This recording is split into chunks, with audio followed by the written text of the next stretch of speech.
গুণামহৰ সন্ত্ৰাস গুণামহৰ আক্ৰমণত আহত এজন লোক ভয়ংকৰ দৃশ্যবন্দী হৈছে স্থানীয় লোকৰ মোবাইলত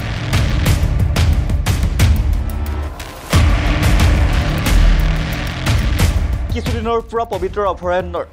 গুণামহে ৰাজ্যৰ মাজত সন্ত্ৰাসৰ সৃষ্টি কৰি আহিছিল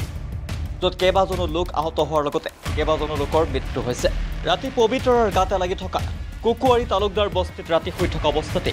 নয়মুদ্দিন নামৰ এজন লোকৰ ঘৰত মহে সোমাই অপৰ্যুপৰি আক্ৰমণ কৰি ঘৰটো ক্ষতিগ্ৰস্ত কৰাৰ লগতে গুৰুতৰভাৱে আঘাতপ্ৰাপ্ত কৰে বৃদ্ধ নয়মুদ্দিনক প্ৰায় 2 ঘণ্টা সময় গুণামহে চলোৱা তাণ্ডৱৰ দৃশ্যবন্দী হৈছে স্থানীয় লোকৰ মোবাইলত मार है तो सक्का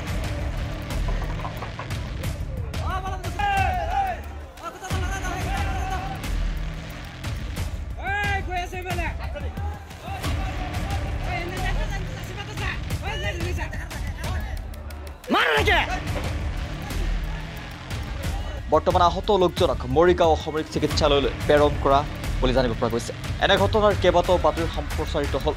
কিন্তু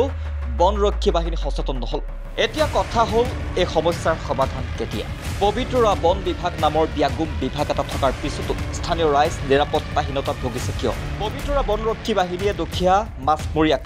হেণ্ডকাপ লগোৱা দেখিছে কিন্তু স্থানীয় ৰাইজক গুণামহৰ আক্ৰমণৰ পৰা ৰক্ষা কৰা দেখিব কেতিয়া পবিতৰা দাঁতি কাষৰীয়া ৰাইজৰ জীৱনৰ নিৰাপত্তা কেতিয়া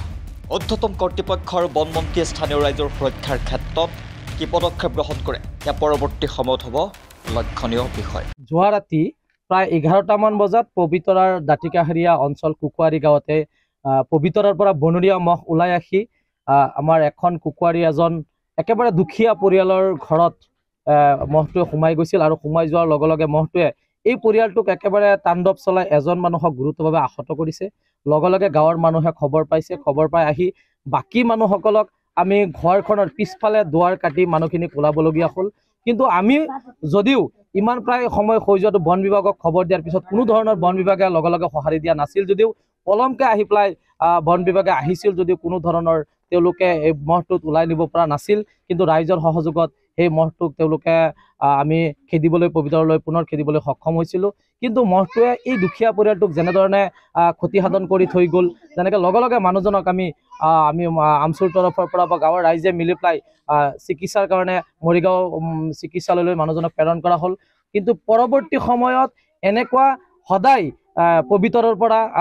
গড়ে হওক মহে হওক বনৰীয়া মহে হওক সদায় ওলাই আহি এই কুকুৰীয়া গাঁৱত দিনে নিশাই তাণ্ডৱ চলাই থাকে কিন্তু বন বিভাগক এইখিনি বাৰম্বাৰ অৱগত কৰাৰ পিছতো তেওঁলোকক কোনো ধৰণৰ গুৰুত্ব নিদিয়ে যদিও তেওঁলোকে পহৰা দিয়ে কিন্তু পহৰাৰ নামতহে ভিকুৱানাহে কৰে আমি দেখা পাইছোঁ কিন্তু প্ৰকৃততে কোনো ধৰণৰ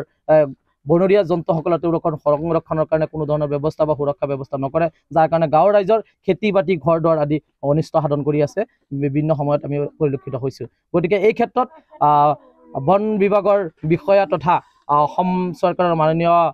বনমন্ত্ৰী মহোদয়কে আমি অনুৰোধ জনাইছোঁ যে এই দুখীয়া পৰিয়ালক আৰ্থিকভাৱে চিকিৎসাৰ কাৰণে কিছু সহায় কৰিবলৈ আৰু এই সমস্যাটো যাতে অতি সোনকালে সমাধান কৰে আৰু তাৰ কাৰণে ৰাইজে যাতে পবিতৰা দাঁতিকাষৰীয়া ৰাইজে যাতে শান্তিত থাকিব পাৰে তাৰ কাৰণে যাতে ব্যৱস্থা কৰে এইখিনি আমি দাবী জনাইছোঁ। ৰিপৰ্ট